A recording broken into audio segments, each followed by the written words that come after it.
नमस्कार, ABP news पर हाजिर हूं मैं रुबाना इसार खान। आज का दिन बिहार की सियासत के लिहाज से बेहद महत्वपूर्ण होने जा रहा है। खबर बिहार की सियासत से एक बार फिर सत्ता में बदलाव की बयार बहती हुई बिहार में नजर आ रही है और जानकारी ये सामने आ रही है, नीतीश कुमार एक बार फिर बीजेपी के साथ सरकार बनाने की पूरी तैयारी में है। बिहार में इस वक्त हर पार्टी आज एक्शन में है। बिहार की सियासत में आज का दिन एक्शन मोड के नाम हर राजनीतिक दल पूरी तरीके से एक्टिव और एक्शन में नजर आ रहा है। वैसे तो आज दिन शनिवार का है और आप जानते हैं शनिवार रविवार वीकेंड के मूड में सब आ जाते हैं, लेकिन बिहार की राजनीति में ऐसा कतई नहीं है। बिहार की राजनीति के लिए आज एक्शन भरा दिन है। बैठकों का दौर बिहार की राजनीति में, आरजेडी हो, कांग्रेस हो, बीजेपी हो, हर खेमे में बैठकें हो रही हैं। हर पार्टी में मंथन चल रहा है। बदलती राजनीतिक परिस्थितियों पर किस पार्टी का क्या स्टैंड है, इस पर हमारी नजर बनी हुई है। जो मंथन का दौर चल रहा है उसी को लेकर भीतर की खबरें बिहार से एबीपी न्यूज संवाददाताओं की सबसे विश्वसनीय टीम आप तक पहुंचाने का काम कर रही है। वरिष्ठ सहयोगी प्रकाश कुमार बिहार की सियासत को करीब से देखते समझते हैं, बिहार की सियासी नब्ज को पहचानते हैं। वो सबसे पहले सबसे सटीक हर खबर आप तक पहुंचाने का काम कर रहे हैं। और ऐसे में महत्वपूर्ण ये हो जाता है कि आज का दिन बिहार में अहम क्यों। मैं क्यों कह रही हूं कि बिहार में आज जो बैठकों का दौर है वो किस रूप में चलेगा। आप देख सकते हैं आरजेडी विधायक दल की बैठक दोपहर 1 बजे, 1:30 बजे कांग्रेस विधायकों की बैठक होनी है, शाम 4 बजे बीजेपी की बैठक होनी है। सीएम नीतीश कुमार खुद पटना में, बक्सर में कार्यक्रम में शामिल होंगे आज। और आइए सीधे अब आपको लेकर चलते हैं प्रकाश कुमार के पास सबसे पहले और जानते हैं प्रकाश कुमार से बिहार में आज का दिन हर राजनीतिक दल के लिए एक्शन मोड में आने और रहने का और मंथन का। प्रकाश, बिल्कुल सब कोई एक्शन में है। ठंड है, हवा चल रही है, लेकिन हवा की नज़र जो है वो हवा पर जो बयार है वो किस तरफ है, इसके लिए हम सबसे पहले बात करते हैं जेडीयू के मुख्य प्रवक्ता नीरज सिंह से। नीरज जी, आप लोग इतना कंफ्यूजन क्यों क्रिएट किए हुए हैं कि मनोज झा को कहना पड़ रहा है कि आप क्लियर करिए कंफ्यूजन। हवा भी अच्छी है, बयार भी अच्छी है, फसल भी अच्छा है बिहार का। ये बहुत लंबे अरसे के बाद बिहार के आबो हवा जो प्रकृति का है वो बहुत बेहतरीन है। और कन्फ्यूजन हमारे मन में कोई नहीं है, जिनके मन में कन्फ्यूजन है तो ये तो सामान्य परिपाटी है कि जिसके मन में कन्फ्यूजन रहेगा उसकी नाव डूब जाएगी। तो हमारा नाव तो चलने वाला है, हमारी नाव डूबने वाली नहीं है। अब जिनके मन के अंदर में संशय है, भ्रम है, कन्फ्यूजन है, अब वो जाने, उनका काम जाने। आप तेजस्वी यादव डिप्टी सीएम हैं, वो राजभवन में नहीं आते हैं, हाई टी पर राज्यपाल बुलाते हैं, इसको आप किस तरीके से ले रहे हैं? नहीं, यह बिल्कुल हमारे लिए भी चिंता का विषय है और राजनीतिक जीवन में भी चिंता का विषय है। यह राजनीति में एक ऐसी व्यथा है कि भाई आप विरोधी पक्ष में भी हो सकते हैं, सहमत नहीं हो सकते, असहमत हो सकते हैं, लेकिन राजभवन से असहमत क्यों हो गए? वो महामहिम राज्यपाल हैं, वहाँ संवैधानिक प्रधान हैं। ऐसे कृत्य से बचना चाहिए। आपको लगता है कि तेजस्वी यादव ने गलती की है, एक मौका दे दिया है? नहीं, मुझे ऐसा लगता है कि ऐसे कृत्य से बचना जरूर चाहिए, और क्यों नहीं गए उसका कारण तो वही बताएंगे। अच्छा, ये बताइए कि जो परिदृश्य, जो हवा आप बता रहे हैं, हवा का रुख, अगर वो भाप रहे हैं तो ऐसा लग रहा है जैसे कि बिहार में नीतीश कुमार फिर से एनडीए के साथ जा रहे हैं। देखिए, नीतीश कुमार जी के इर्द गिर्द ही राजनीति घूमती है। कोई प्यार करे या घृणा करे, इनकार नहीं कर सकता है। और जहाँ से जब से देख रहा हूँ बिहार के मुख्यमंत्री बने हैं तो राजनीति उनके इर्द गिर्द ही घूमती है। अब राजनीति तो इर्द गिर्द घूमती है तो कोई पैरवी से घूम रही है, तो उनके व्यक्तित्व के कारण घूम रही है। तो क्या लग रहा है कि नीतीश कुमार अब एनडीए के साथ जाकर के फिर से सरकार बनाएंगे?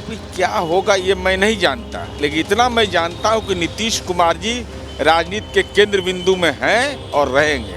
अच्छा, लोकसभा चुनाव में क्या होगा? लगता है कि नीतीश कुमार और मेरी तरफ से एक सवाल पूछिए ना, नीरज जी से पूछिए ना प्रकाश, कि ये पलटू राम से अब जो नीतीश कुमार की छवि पलटू चाचा से आगे बढ़कर धोखेबाज वाली बनती हुई नजर आ रही है बिहार की राजनीति में। ये नीतीश कुमार का मन एक जगह टिकता क्यों नहीं है, इतना डोलते क्यों रहते हैं नीतीश कुमार? इसको लेकर जरा जवाब लीजिए ना नीरज जी से। नीरज जी, नीतीश कुमार बार बार क्यों डोलते रहते हैं? उनके ऊपर जो आरोप लगता है कि वो पलटू राम है, पलटू चाचा है, इसको आप कैसे ले रहे हैं? क्यों एक जगह टिकते नहीं? यह राजनीति की लंपट भाषा है। माननीय नीतीश कुमार जी का साथ निश्चय बदल गया है। तो क्या कहते हैं कि सारा जो पूंजी है उसको सरेंडर कर दें? नीतीश कुमार जी पर कोई परिवारवाद का आरोप है, नीतीश कुमार जी पर कोई धन संग्रह का आरोप है, नीतीश कुमार जी पर यह आरोप है कि नीतीश कुमार जी ने अपने परिवार के लिए बहुत कुछ किया। ऐसा तो एक भी उदाहरण नहीं है। तो अगर राजनीति में ऐसे व्यक्ति अगर परेशान हो और उसको राजनीति में सम्मान की बात हो तो ये दुर्भाग्यजनक। प्रकाश जी एक सवाल और पूछ लीजिए मेरी तरफ से। प्रकाश जी एक सवाल और पूछ लीजिए मेरी तरफ से कि अभी 2 महीने पहले तक ही जो एनडीए के नेता हैं वो नीतीश कुमार के मानसिक संतुलन बिगड़ने की बात कर रहे थे, तो वही लोग जो 2 महीने पहले तक कह रहे थे नीतीश कुमार का मानसिक संतुलन बिगड़ गया है, उन्हीं के साथ जा रहे हैं नीतीश कुमार। ये भी पूछिए ना। अच्छा, 2 महीने पहले तक जो नीतीश कुमार के बारे में जिस तरह की भाषा का प्रयोग बीजेपी के नेता करते थे, अब कह रहे हैं कि वो उनके लिए दरवाजे खुले हैं, दरवाजे कभी भी खुल सकते हैं, कभी भी बंद हो सकते हैं। मैं बार बार इस बात को बोल रहा हूँ, नीतीश कुमार जी एक ऐसे राजनीति के व्यक्ति हैं जो केंद्र बिंदु में रहते हैं। कोई प्यार करे या घृणा करे, इनकार नहीं कर सकता है, क्योंकि नैतिक बल इस व्यक्ति के पास है। इस व्यक्ति के पास ऐसा राजनीतिक बल है जिसके इर्द गिर्द लोगों को आना ही पड़ता है, क्योंकि वह परिवारवाद के विरोधी हैं। और देश के प्रधानमंत्री नरेंद्र मोदी जी ने कहा कि डॉक्टर बताइए कि चलिए, तो नैतिक बल का यहाँ पर जिक्र कर रहे हैं नीरज जी, लेकिन सवाल ये कि नैतिक बल या फिर राजनीति और चुनावी राजनीति और सारा का सारा मामला जो है वो कहीं ना कहीं नंबर गेम पर आकर टिकता है। वो नंबर वाला गणित भी यहाँ ऊपर की पट्टी पर आप देख रहे हैं। और देखिए, इस बीच एक और बड़ी खबर, बिहार में लालू की पार्टी में हलचल तेज हुई है। आरजेडी ने आज विधायक दल की बैठक बुलाई है। दोपहर 1 बजे आरजेडी मौजूदा राजनीतिक हालात पर चर्चा करेगी। पटना में राबड़ी आवास पर आरजेडी विधायकों की ये मीटिंग होनी है। हम सीधे आपको लेकर चलते हैं हमारी सहयोगी निधिश्री, और उन्हीं से जरा जानते हैं आरजेडी के खेमे में मंथन किस तरीके से किया जा रहा है, क्या स्ट्रैटेजी बनाई जा रही है। निधि, देखिए, आरजेडी खेमे में कल से ही मंथन चल रहा है। सबसे पहले कोशिश ये की जा रही है कि किस तरह से सरकार अपनी या तो ये बचाई जाए या नई सरकार बनाई जाए। कुल मिलाकर सरकार में रहने के लिए जो स्ट्रेटेजी है उस पर काम हो रही है। और आज 1 बजे बैठक है आरजेडी में, जिसमें लालू प्रसाद यादव समेत तमाम जो बड़े नेता है आरजेडी के वो रहेंगे। दूसरी तरफ मेरे साथ इस वक्त रोमाना मौजूद है जेडीयू से सांसद सुनील कुमार पिंटू, और इनसे मैं बातचीत करूंगी सुनील जी से। 2 महीने पहले तक, चूंकि ये सवाल जेडीयू के नेताओं से है कि 2 महीने पहले तक एनडीए के दरवाजे सारे बंद थे, अचानक नीतीश जी गेट क्रैश क्यों कर रहे हैं? नहीं, देखिए, एक तो सबसे बड़ी बात है कि राजनीति में कभी न कोई अस्थायी दोस्त रहा है, न अस्थायी दुश्मन रहा है। और देश हित के लिए और राज्य हित के लिए मेरे अपना व्यक्तिगत राय है कि माननीय नरेंद्र मोदी जी और माननीय नीतीश कुमार जी के दोनों के एक साथ से ही बिहार का संभव है विकास। 2005 में जब एनडीए के साथ जब माननीय मुख्यमंत्री नीतीश जी बने थे और बीजेपी की सरकार साथ में थी तो बिहार में विकास हुआ।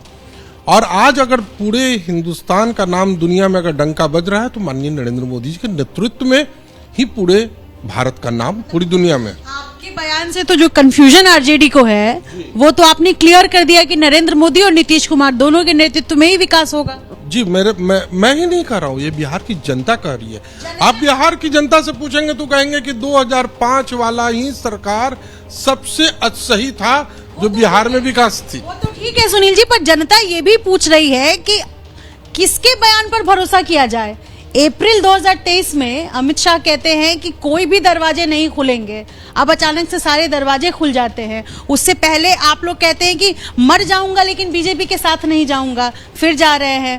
पहले आप उनको भ्रष्टाचार के नाम पर उनको छोड़ देते हैं आरजेडी को, फिर उनके साथ जाते हैं। तो ये जो खिचड़ी पक रही है, जनता क्या सवाल तो पूछेगी ना आपसे, क्या जवाब देंगे आप जनता को?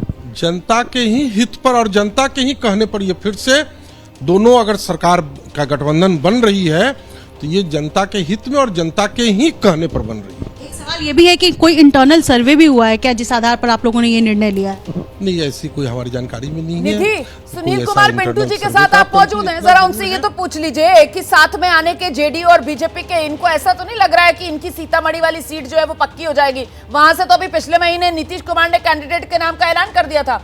तो इनका टिकट उसको लेकर इतनी कोशिशों में है क्या ये कि बीजेपी और जेडीयू साथ आ जाए?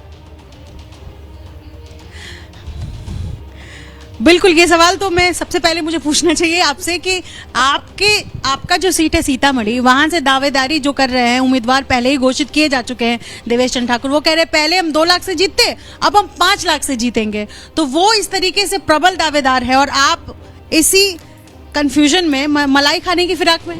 नहीं, हम कोई कंफ्यूजन में नहीं है। मैंने आपके चैनल पर पहले भी कहा था और आज भी कह रहा हूं कि बिहार के 40 सीट का निर्णय में 39 सीट का निर्णय पार्टी के अध्यक्ष लेते हैं और 1 सीट सीतामढ़ी है जो हम मां सीता निर्णय लेती है। अभी चुनाव में 2 महीने हैं, 2 महीने में अभी एक बार सीतामढ़ी में पहले भी सिंबल मिलकर कैंडिडेट में बन के आ गया हुआ हूं, तो अभी कोई कुछ भी दावा कर दे, परंतु जब नॉमिनेशन का आखिरी दिन बीत जाएगा साहब 40 में से 39 पर पार्टी अध्यक्ष फैसला लेंगे, लेकिन ये खुद जहां से सांसद हैं, जहां से नीतीश कुमार ने इनकी उम्मीदवारी का पत्ता काटा था, वहां पर कह रहे हैं वहां पर मां सीता फैसला लेंगी। बहुत सही है, ये राजनीतिक मिजाज है जो दर्शक देख रहे हैं। इस बीच एक और बड़ी खबर दर्शकों को बताते हैं। बिहार में आज कांग्रेस ने भी विधायक दल की बैठक बुलाई है। पूर्णिया में कांग्रेस विधायक दल की बैठक होगी और ये बैठक दोपहर में होगी। दोपहर 1:30 बजे का समय है।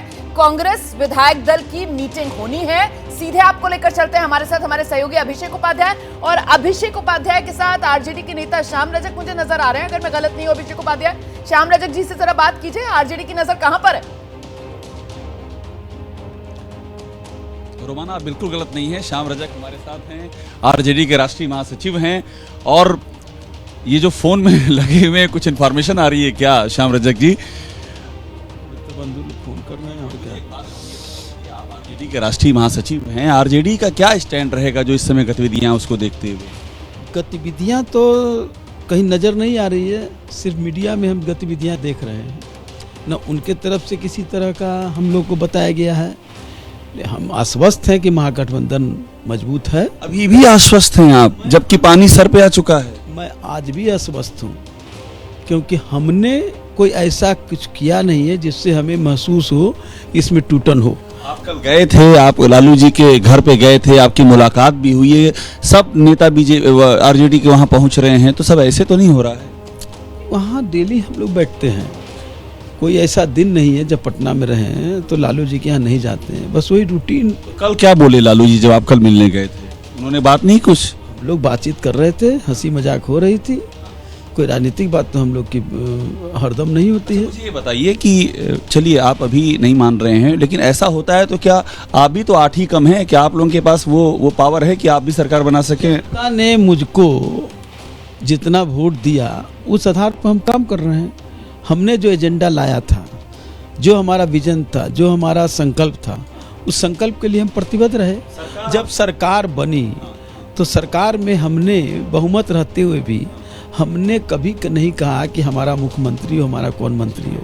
हमने अपने विजन के साथ था, और हमारा विजन था पढ़ाई लिखाई कमाई सफाई और करवाई और सुनवाई। तो ये विजन बिखर रहा ना, तो जा रहे हैं बीजेपी के साथ। मैंने कहा था कि 10 लाख लोगों को हम नौकरी देंगे। जब नीतीश जी के साथ हमारा समझौता हुआ तो हमने सबसे पहले 10 लाख। जी एक सवाल पूछिए ना प्लीज, उनसे सवाल ये पूछ लीजिए आप कि अगर सब कुछ सही चल रहा है, सब कुछ सिर्फ मीडिया में है, जैसा कि श्याम रजक जी दावा कर रहे हैं, तो क्या इमरजेंसी आ गई थी? कल राजभवन क्यों नहीं पहुंचे तेजस्वी यादव? जवाब देंगे? और उसको लागू करने का काम किया। 10 लाख में 6 लाख लोगों को नौकरी मिली। ये तेजस्वी यादव का विजन था। राष्ट्रीय जनता दल की बात कर रहे हैं, आपने अपनी बात कह दी, आप राष्ट्रीय महासचिव। मुझे ये बताइए कि तेजस्वी यादव पहुंचे भी नहीं, हाई टी में तेजस्वी यादव नहीं पहुंचे, तो सब तो दिख रहा है सामने सामने। बताए ना, हाई टी में सब लोग जाते ही हैं क्या? हाई टी कोई पहले तो जाते थे। आप शुरू से देखिए आज तक कितने लोग जाते कितने लोग नहीं जाते हैं। क्या नीतीश कुमार हरदम जाते थे हर हाई टी में या हर प्रोग्राम में? अच्छा एक बात मुझे बता दीजिए, आरजेडी सरकार बनाने की कोशिश करेगी कि नहीं नीतीश कुमार अलग होते हैं तो? जो पहले आपने कहा था, क्या कारण है कि राष्ट्रीय जनता दल और जनता दल की ये सब चीज़ें जो आप द्वारा फैला रहे हैं, तो ये भी पूछिए ना कि क्यों आपने राहुल गांधी के यात्रा को आपने कहा कि हम नहीं जाएंगे? नीतीश कुमार ने सब बुरी बात सुनी।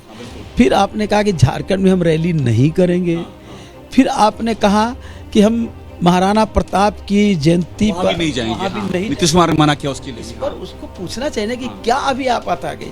क्या कोई तबीयत खराब है, क्या कोई असुविधा है? सवाल उठ रहा है अचानक, क्या हो गया? ठीक उनसे है ना अभिषेक, पूछिए, ये बहुत इसके सवाल दिलचस्प तो है, मैंने बहुत जवाब- दिलचस्प है। आप हमसे पूछ मतलब आरजेडी से सवाल पूछो तो वो जेडीयू के खाते के सवालों की फहरिस्त सामने रख देती है, और प्रकाश कुमार हमारे साथ मौजूद है। जेडीयू से सवाल पूछो तो फिर वो आरजेडी से क्या क्या सवाल पूछे जाने चाहिए उसकी फहरिस्त सामने रख देती है, और सीधे तौर पर दोनों की तरफ से एक दूसरे को लेकर कुछ कहा नहीं जा रहा है। और इस बीच बड़ी खबर सूत्रों के हवाले से जो सामने निकल कर आ रही है वो ये है कि आरजेडी की तरफ से रणनीति बनाई जा रही है नीतीश कुमार को बड़ा झटका देने की। जेडीयू विधायकों पर डोरे आरजेडी डाल रही है। जेडीयू विधायकों को लोकसभा चुनाव में टिकट देने का ऑफर आरजेडी की तरफ से दिया जा रहा है।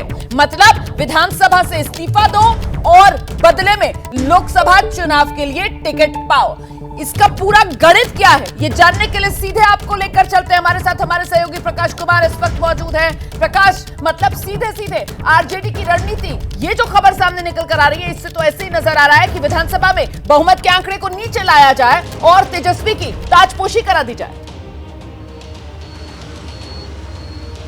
बिल्कुल, ये बात साफ होते जा रही है कि जैसे ही मनोज झा ने कहा कि कंफ्यूजन दूर करे कोई और नहीं बल्कि नीतीश कुमार, उसी वक्त से ये साफ हो गया था कि अब आगे की रणनीति पर माकूल जवाब देने के लिए लालू यादव की पार्टी आरजेडी भी तैयारी में है। और इसी स्ट्रेटेजी के तहत अब जेडीयू के कुछ उन विधायकों को ढूंढा जा रहा है जो लोकसभा चुनाव लड़ना चाहते हैं और लोकसभा चुनाव का टिकट लेना चाहते हैं, चाहे वो एनडीए गठबंधन से हो या फिर महागठबंधन से हो। तो जाहिर है कि ऐसे लोगों की तलाश हो रही है जो टिकट लेकर के विधानसभा के अंदर में कुछ खेल कर दे और जिससे सरकार गिर जाए और सरकार नहीं रह पाए। तो ये स्ट्रेटेजी एक तैयार की जा रही है ताकि दबाव में लालू की पार्टी के नेता नहीं रहें और ना ही विधायक जो कहा जा रहा है कि कांग्रेस पार्टी के विधायक संपर्क में हैं जेडीयू के, वो भी नहीं आए। तो एक तरह से शह और मात के तहत ये पूरी राजनीति चल रही है और ये तब तक चलता रहेगा जब तक कि नीतीश कुमार पाला नहीं बदल लेते हैं और विधायक जो है वो अपना समर्थन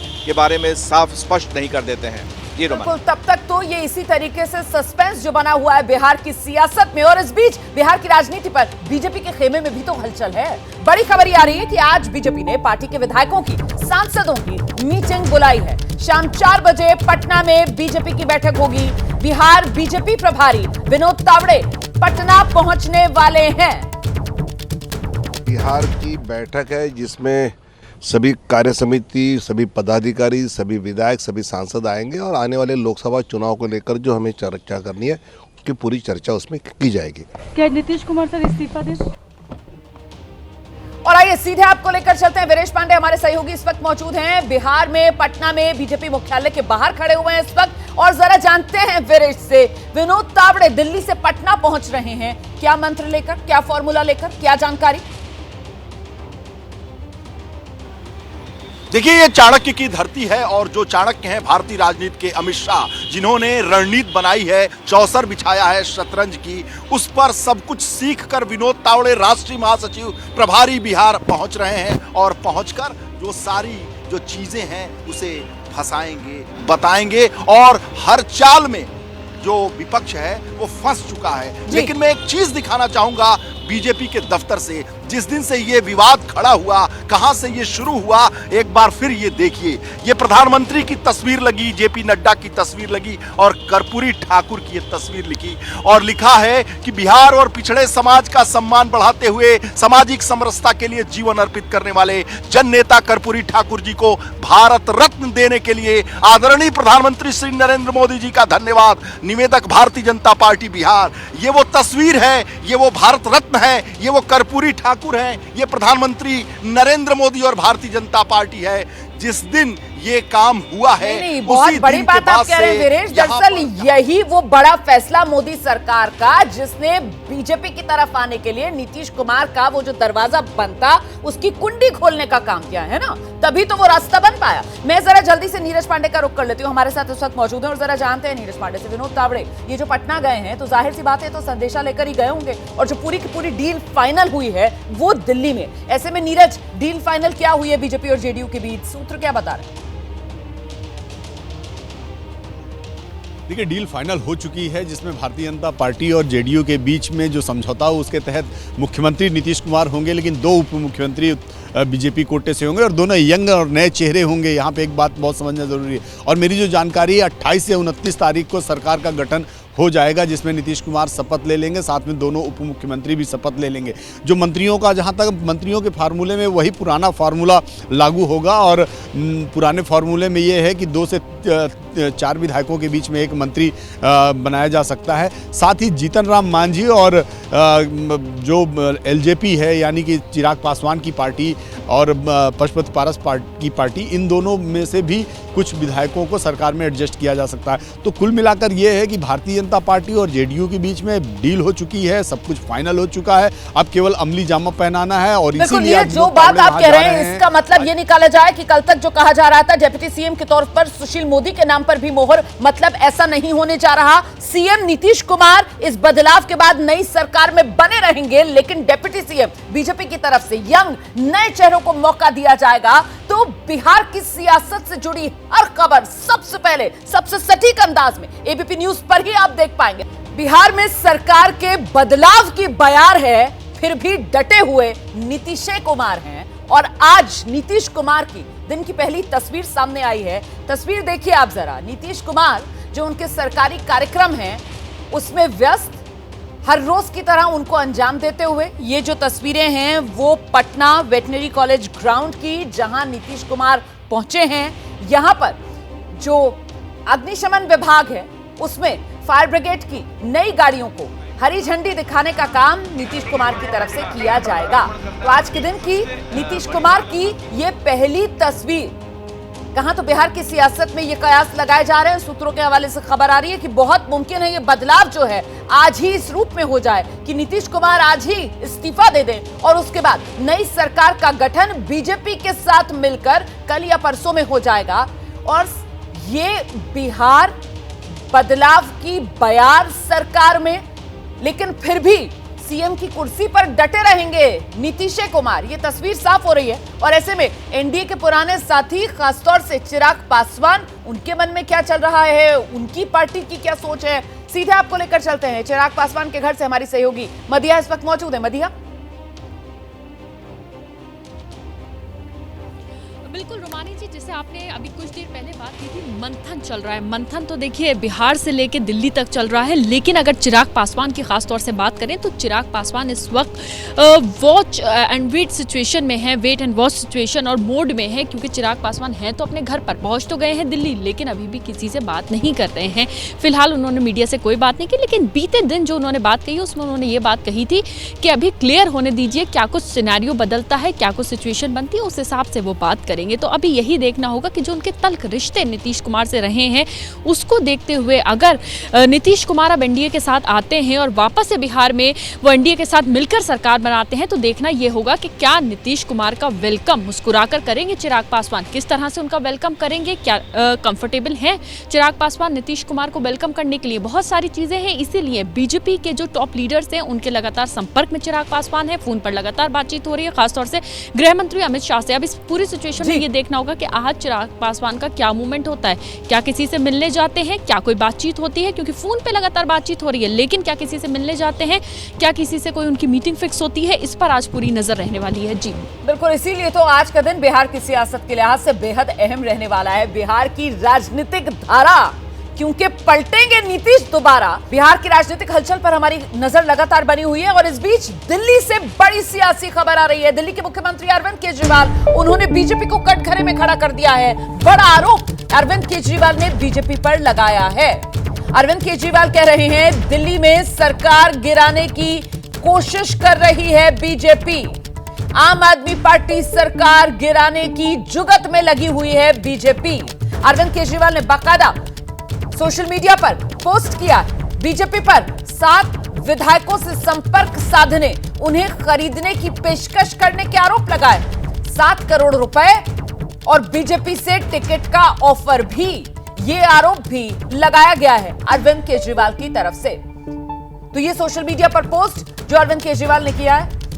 अरविंद केजरीवाल कह रहे हैं उनके 7 विधायक जिनसे संपर्क बीजेपी ने साधा और सातों विधायकों से करीब करीब एक ही बात बीजेपी की तरफ से कही गई कि आप हमारे साथ आ जाओ। 21 विधायक आम आदमी पार्टी के, मतलब आपकी पार्टी के, पहले ही हमारे साथ आ गए हैं और इसके लिए 7 करोड़ का ऑफर, साथ ही टिकट का ऑफर भी। और जानकारी के लिए सीधे रुख करते हैं हमारे साथ हमारे सहयोगी दीपक रावत इस वक्त मौजूद हैं। जरा जानते हैं दीपक रावत से कि इसका आधार क्या है। दीपक, जो आरोप अरविंद केजरीवाल की तरफ से लगाए गए हैं बीजेपी पर। जी रोमाना, ये पहली बार नहीं है जब अरविंद केजरीवाल ने कहा है कि उनके विधायकों को खरीदने की कोशिश की जा रही है। आपको याद होगा तो कुछ महीने पहले भी जब ये नई शराब नीति को लेकर जांच शुरू हुई थी, उस दौरान भी ये कहा था अरविंद केजरीवाल आम आदमी पार्टी ने कि ऑपरेशन लोटस चलाकर बीजेपी जो है उनके विधायकों को खरीदने की कोशिश कर रही है। तब भी 4 से 5 विधायकों का नाम लिया गया था। उन्होंने प्रेस कॉन्फ्रेंस में कहा था कि हमें कॉल आई थी, हमें अलग अलग तरीके से अप्रोच किया गया और इस बार भी अरविंद केजरीवाल वही बात कह रहे हैं। लेकिन इस बार अरविंद केजरीवाल ये बात इसलिए कह रहे हैं रोमाना, क्योंकि अरविंद केजरीवाल आम आदमी पार्टी ये कह रही है कि ईडी के 4-5 बार नोटिस दिए जाने के बाद जब अरविंद केजरीवाल नहीं गए हैं तो अब अरविंद केजरीवाल की गिरफ्तारी कभी भी हो सकती है। और ये आम आदमी पार्टी लगातार कह रही है कि अरविंद केजरीवाल को गिरफ्तार करना है ताकि आम आदमी पार्टी को तोड़ा जा सके। वैसे में अब अरविंद केजरीवाल ने सीधे तौर पर यह कह दिया है कि जल्द मेरी गिरफ्तारी होगी। ऐसा बीजेपी के लोग हमारे विधायकों से बातचीत करते हैं। विधायकों को कहा जा रहा है कि कई सारे विधायक हमारे साथ आ चुके हैं, ऐसे में आप लोग भी आ जाइए, आपको 25 करोड़ रुपए दे दिए जाएंगे और साथ ही बीजेपी से टिकट भी दे दी जाएगी। 25 करोड़ का ऑफर, बीजेपी से टिकट का ऑफर। अरविंद केजरीवाल कह रहे हैं 7 विधायकों से यही एक जैसी बात दोहराई है, बीजेपी की तरफ से संपर्क साधा गया है। और इस पूरे मामले पर दिल्ली सरकार की मंत्री हैं, आम आदमी पार्टी की बड़ी नेता आतिशी, वो क्या कह रही हैं, जरा ये भी सुनिए। भारतीय जनता पार्टी जिस राज्य में चुनाव हारती है, लगातार वहां पे विपक्षी पार्टी की सरकारों को गिराने की कोशिश करती रहती है। आप गोवा में देखिए, गोवा में तो भारतीय जनता पार्टी की मेजॉरिटी सरकार बनने के बाद भी उन्होंने 8 कांग्रेस के विधायकों को तोड़कर अपनी पार्टी में शामिल किया। क्यों किया? उनकी तो सरकार थी, फिर कांग्रेस के विधायक तोड़ने की क्या जरूरत थी? भारतीय जनता पार्टी का यह स्टैंडर्ड ऑपरेटिंग प्रोसीजर है। उनका यह स्टैंडर्ड ऑपरेटिंग प्रोसीजर हर राज्य में हर पार्टी के साथ सफल होता है, सिर्फ आम आदमी पार्टी के साथ सफल नहीं होता। तो इसलिए उन्होंने अभी ये नया पैंतरा निकाला है, क्योंकि उनको लगता है कि जब तक अरविंद केजरीवाल जी दिल्ली के मुख्यमंत्री हैं तब तक वो विधायकों को नहीं तोड़ पा रहे हैं। तो इसलिए अब वो अरविंद केजरीवाल जी को जेल में डालकर आम आदमी पार्टी के विधायकों को तोड़कर दिल्ली की चुनी हुई सरकार गिराने की कोशिश कर रहे हैं। तो आतिशी को आप सुन रहे थे, बीजेपी पर बड़ा आरोप लगाया गया है आम आदमी पार्टी की तरफ से। इस पर बीजेपी की जो प्रतिक्रिया आएगी वो भी आपको दिखाएंगे। और एक बार फिर हलचल तेज हुई है बिहार में। इस वक्त सूत्रों के हवाले से बड़ी जानकारी ये निकलकर सामने आ रही है कि लालू प्रसाद यादव की तरफ से नीतीश कुमार से संपर्क की कोई कोशिश नहीं की गई है। नीतीश को लालू का फोन आया ही नहीं है। सूत्र ये बड़ी खबर दे रहे हैं। कल लालू ने नीतीश को फोन किया, नीतीश ने बात नहीं की, इस तरीके की खबरें आ रही थी। लेकिन अब सूत्रों के हवाले से बड़ी खबर है बिहार की राजनीति से कि नीतीश को लालू का फोन गया ही नहीं। सीधे आपको लेकर चलते हैं मेरे साथ मेरे सहयोगी प्रकाश कुमार इस वक्त मौजूद है। जरा जानते हैं प्रकाश कुमार से, ये फोन को लेकर अब नया सस्पेंस और नया आर पार आरजेडी और जेडीयू में ऐसा लग रहा है बनता हुआ नजर आ रहा है। प्रकाश, रोमाना, एक दूसरे पर अब आरोप प्रत्यारोप का दौर शुरू हो गया है। आपने सुना नीरज सिंह को किस तरह से कह रहे थे कि जिसने पलटू कहा वो लंपट भाषा का इस्तेमाल किया था सीधे लालू यादव को कटघरे में। तो इसी तरह से कल शाम यह बात खबर आई थी कि लालू ने नीतीश से संपर्क करने के लिए फ़ोन किया था। यहाँ तक कि शिवानंद तिवारी जो राष्ट्रीय उपाध्यक्ष हैं उन्होंने खुलकर कहा था सामने मीडिया के सामने कि उन्होंने भी फ़ोन किया था और उन्होंने कहा था कि वो बुलाएंगे लेकिन नहीं बुलाए। तो इसकी हकीकत पड़ताल हमने की और हमने अपने सोर्सेज को फ़ोन लगाया तो पता चला कि वो कोई एक फ़ोन गया ही नहीं है लालू की तरफ से नीतीश कुमार को। तो जाहिर है कि एक तरफ फ़ोन करने का दावा और दूसरी तरफ फ़ोन नहीं आने का दावा, ये दोनों अब किस ओर जा रहा है ये कोई भी अच्छी तरीके से समझ सकता है। बिल्कुल, देखिए आरजेडी के नेता श्याम रजक के साथ ही मौजूद है हमारे सहयोगी अभिषेक उपाध्याय। जरा अभिषेक के पास लेकर चलते हैं दर्शकों को। अभिषेक, जरा पूछिए ना श्याम रजक जी से, यार नीतीश कुमार से फोन पर संपर्क साधने की लालू प्रसाद यादव की तरफ से कोशिश की गई? क्योंकि उधर दूसरी तरफ जेडीयू के सूत्र तो ये कह रहे हैं कि नहीं, लालू की तरफ से तो कोई कोशिश ही नहीं हुई है नीतीश से बात करने की। ठीक है, ये बहुत ही इंपॉर्टेंट चीज आप पूछ रही हैं रोमाना, और श्याम रजक से बेहतर इसे कोई बता नहीं सकता है। श्याम रजक जी कल लालू जी के घर पे गए भी थे। जेडीयू ये कह रही है, जेडीयू के सोर्सेज ये कह रहे हैं कि लालू जी की ओर से कोई फोन गया ही नहीं कल नीतीश कुमार को। आपकी क्या जानकारी? देखिए, ये तो अब जेडीयू कर रहे हैं, क्या कर रहे हैं, उस पर हम कोई प्रतिक्रिया नहीं देना चाहते हैं। फोन गया या नहीं गया ये महत्वपूर्ण नहीं है। महत्वपूर्ण है जो सशंका उठ रही है, उस सशंका को तो जनता दल यू को, हमारे माननीय मुख्यमंत्री आदरणीय नीतीश कुमार जी को तो बताना चाहिए। ये बड़ी बात आप कह रहे हैं कि वो क्लियर करें। तो क्लियर करना चाहिए ना उनको कि भाई जब आग फैलता है तो कहाँ से आग निकली है, उसकी तैयारी तो जो फायर ब्रिगेड वाले होते हैं, जो रक्षक होते हैं, वो करते हैं। ऐसा नहीं ना कि आग फैल रहा है ऊपर और ऊपर ही बुझाने का काम करता है। अभिषेक, धुआं है तभी तो आग फैल रही है, तो पूछिए ना अभिषेक, श्याम रजक जी से पूछिए ना, ये दिलों में इतनी दूरियां क्यों आ गई हैं? श्याम रजक जी ये सवाल पूछ सकते हैं कि साहब नीतीश कुमार आकर क्लियर करें, तो यही बात लालू प्रसाद यादव फोन करके नीतीश से डायरेक्टली क्यों नहीं पूछ सकते? ये क्या दिखा नहीं रहा है कि दूरियां आ गई हैं दोनों नेताओं में, बातचीत भी नहीं हो रही है दोनों नेताओं में, लालू में और नीतीश में? अभिषेक देखिए, दो चीजें मैं जल्दी से पूछ लेता हूं। एक तो ये है, हमारी एंकर हैं रोमाना इसार खान, आप जानते ही हैं उनको, वो ये पूछना चाह रही हैं कि दूरियां इतनी क्यों आ गई, क्यों नहीं लालू जी एक फोन करके बात कर लेते हैं और चीजें सॉर्ट आउट कर लेते हैं, ये कम्युनिकेशन क्यों नहीं हो रहा है? लालू जी तो बराबर बातचीत करते रहते हैं। कॉल किया था क्या? अब जरूरी नहीं कि प्रतिदिन बात किया जाए। 2 दिन पहले उन्होंने भी बात किया था। 2 दिन पहले बात हुई थी, हमारे सामने बात हुई थी और बड़े अच्छे मूड में बात। पहले तो सब ठीक था। 2 दिन पहले बात हुई थी, लालू जी ने मजाक में भी कहा था कि बहुत ठंडक है, ठंडक कब जाएगा? ठंडक चली गई, राजनीतिक गर्मी आ गई एकदम। ये तो उन्होंने कहा कि 3-4 दिन में हमको लगता है कि ठंडक चली जाएगी। तो ये तो कुछ नहीं लगा था कि कोई और बात करो, उनका की बात कर रहे हो। लालू जी तो सीधे साधे व्यक्ति हैं। 3-4 दिन का टाइम दे दिए थे, 3-4 दिन में ठंडक चला जाएगा। तो चली गई ना बिहार में ठंडक। अभिषेक उपाध्याय, राजनीतिक गर्मी देखिए कितनी बढ़ गई है बिहार की सियासत में। हमारी सारी टीमें इस वक्त पटना में पहुंच चुकी हैं। जल्दी से जरा दर्शकों को सुनाते हैं। इस बीच केंद्रीय मंत्री गिरिराज सिंह, उनका बयान सामने आ रहा है और वो कटघरे में लालू प्रसाद यादव परिवार को खड़ा कर रहे हैं। गिरिराज सिंह कह रहे हैं कि साहब लालू यादव जो हैं वो अपने बेटे तेजस्वी को सीएम बनाना चाहते हैं। तेजस्वी को सीएम बनाना चाहते हैं लालू प्रसाद यादव। अब देखिए गिरिराज सिंह की तरफ से किस तरीके से निशाने पर लालू परिवार को लिया जा रहा है। वही गिरिराज सिंह जो अब से कुछ दिन पहले तक बिहार की राजनीति में सीधे नीतीश पर निशाना साधने से नहीं चूकते थे। और जब खड़गे जी को भी मान लिया तो भी न लालू जी विरोध किया, न कोई विरोध किया, कोई विरोध तो नहीं किए लोग। तो ये बेचारे तो भारतीय जनता पार्टी से, वो जो कहता नहीं है कि खूंटा से गाय रस्सी तोड़ करके भाग गया, तो रस्सी तोड़ के जो भागे वो तो प्राइम मिनिस्टर बनने के लिए भागे। तब खटका तो लालू जी इसमें सबसे बड़े बाधक रहे। लालू जी राहुल गांधी के सिवा तो इनको कभी प्रमोट ही नहीं किया। हमको लगता है कि बिहार में भी कहा जा रहा है कि लालू जी नया दुल्हा अपना बेटा को बनाना चाह रहे थे, उनको पता चल गया कि हमको हटा देंगे तो आपके साथ। अच्छा, क्यों नहीं दुल्हा बना पाया? बेचारे पुत्र मोह में हैं और बेटा को गद्दी पर बिठाने के लिए ही तो सारा चीज कर रहे हैं, तो वो क्यों ना करें?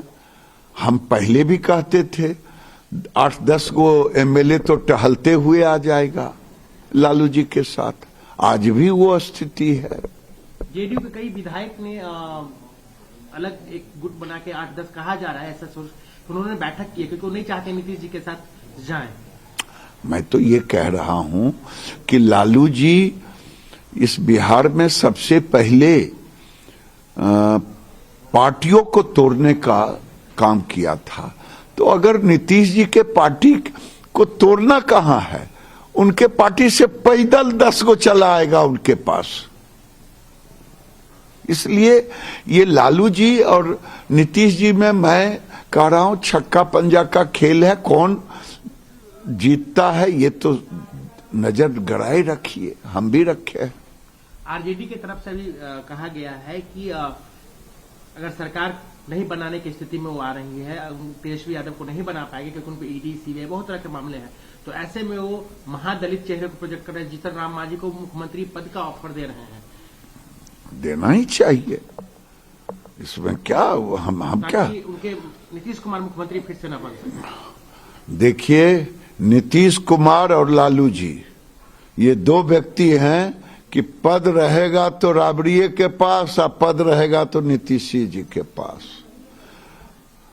जीतन राम मांझी को बनाए थे ना नीतीश कुमार, कितना दिन रखे, लालू जी किसी को मुख्यमंत्री बनाएंगे, फिर वही दुर्गति करेंगे जो नीतीश जी ने जीतन राम मांझी जी को किया।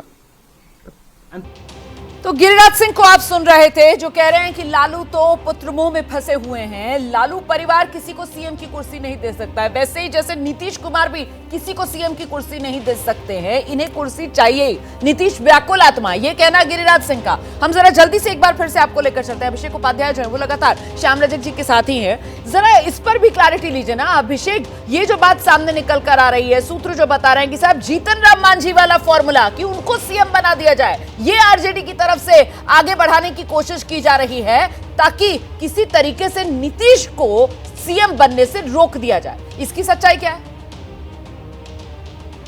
बिल्कुल बिल्कुल रोमाना, श्याम रजक से बेहतर कोई बता नहीं पाएगा। राष्ट्रीय महासचिव हैं जीतन राम मांझी को ये जो बात है कि उनको ऑफर दिया आरजेडी ने, लालू जी ने, कि आप सीएम बन जाइए और हम सरकार बना लेते हैं। मैं एक बात बताता हूं और जानना भी चाहता हूं कि जब हमारी सरकार मजबूती से चल रही है, तेजस्वी जी के विजन को नीतीश कुमार जी के नेतृत्व में जनता के बीच में लागू हो रहा है, इसके बाद हम दाएं बाएं क्यों देखें? मांझी जी को कोई ऑफर नहीं दिया। मुझे जरूरत क्या है जब सरकार मेरी मजबूती से चल रही है, तेजस्वी यादव का विजन और राष्ट्रीय जनता दल का विजन को नीतीश कुमार जी हूबहू लागू कर रहे हैं, तो फिर हमको किस बात की से सामने आ गई कि आप लोगों ने सीएम बनाने का ऑफर दिया है? अब कौन क्या कहता है इसको मैं बहुत गंभीरता से नहीं लेता हूँ। श्योर है कि आरजेडी से कोई ऑफर नहीं? जीतन बाबू बहुत वरिष्ठ व्यक्ति हैं, हम लोग के बड़े नेता हैं, उम्र दराज भी हो गए, लेकिन उनकी बातों की भिन्नता इतनी रहती है कि उनकी बातों पर हमें नहीं लगता कि देश में कोई विश्वसनीय नहीं। तो रोमाना वो कह रहे हैं विश्वसनीय नहीं है और ऐसा कोई ऑफर नहीं दिया है, ये क्लियर ये बात यहाँ रख रहे हैं और आरजेडी का जो पक्ष है वो भी सामने रख रहे हैं। तो आरजेडी कह रही है कि मांझी जो है वो सिर्फ और सिर्फ माहौल बना रहे हैं। इस बीच प्रकाश कुमार के पास कोई खबर है, कुछ बताना चाह रहे हैं। प्रकाश आइए जल्दी से। जी अभिषेक, श्याम रजक जी से अभिषेक श्याम रजक जी से पूछिए कि तेजस्वी के विजन को नीतीश कुमार लागू कर रहे हैं, जबकि नीतीश कुमार कह रहे हैं कि वो 7 निश्चय को लागू कर रहे हैं, तो क्या ये बात सही है कि इस मुद्दे पर भी आप लोगों में जेडीयू और आरजेडी में खींचतान है?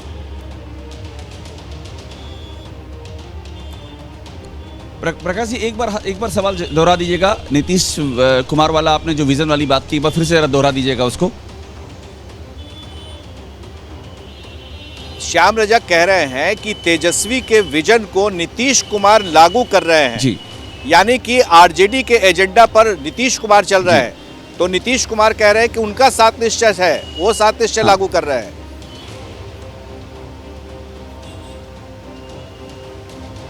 मुझे एक बात बताइए, ये जो प्रकाश कुमार है आपके अच्छे मित्र हैं, अभी आप जिक्र भी कर रहे थे आप उनका, उनकी गाड़ी पर मैं चढ़ा हूं। अच्छा ठीक है, अब ये बताइए, वो ये पूछ रहे हैं, आप ये जो कह रहे हैं कि आप नीतीश कुमार का ही विजन लागू कर रहे हैं, जो आप कह रहे हैं तेजस्वी लागू कर रहे हैं, तेजस्वी यादव का विजन नीतीश कुमार लागू कर रहे हैं, ठीक है, हाँ, लेकिन नीतीश कुमार जो बातें कह रहे हैं वो तो अलग हैं, जो उधर से सामने आ रही हैं, जो अब जो सिचुएशन दिख रही है वो तो एकदम अलग है। अभिषेक लागू कर रहे हैं तो ये इतना विरोधाभास क्यों? अभिषेक तरफ से कोई विरोधाभास तो है नहीं। अभिषेक उपाध्याय सुनिए, सवाल सुनिए दोबारा।